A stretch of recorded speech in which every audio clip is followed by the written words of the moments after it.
Hello दोस्तों, मां आहियां तव्हांजो दोस्त फरहान जमाली। तव्हां ॾिसी आहे मुंहिंजो यूट्यूब चैनल सिंधी एक्सपर्ट।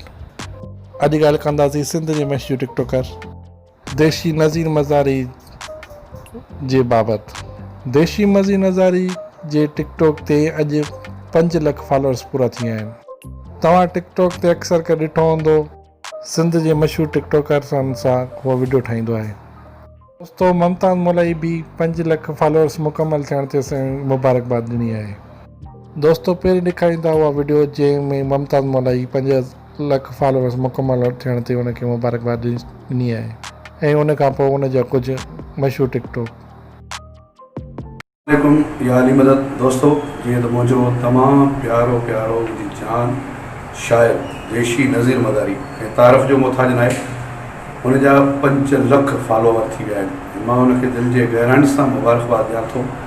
लख लख मुबारकूं देशी नज़ीर मज़ारी खे ऐं उनजी टीम खे, उनजे दोस्तनि खे। जीअं उन शाइरी में जंप खणी नालो कयो, ईअं टिकटॉक में बि नालो कयो। अल्लाह उनखे ख़ुशि रखे। मुंहिंजो जान आहे, मुंहिंजो प्यारो शाइर आहे, सदा आबाद रहे, शाद रहे। देशी नज़ीर मज़ारी खे वरी मुंहिंजे तरफ़ां लख लख मुबारकूं। पंहिंजा 5 लख फॉलोवर थी विया आहिनि। Thank you so much.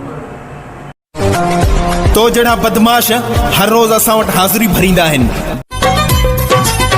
रुगो था सड़न साड़ सड़िया मुंहिंजी शोहरत ऐं मुंहिंजे ॻाइण ते, पर मां बि ॻाईंदो रहंदुसि ऐं उन्हनि मुनाफ़िकनि कल्ह तूं त मुंहिंजो हुए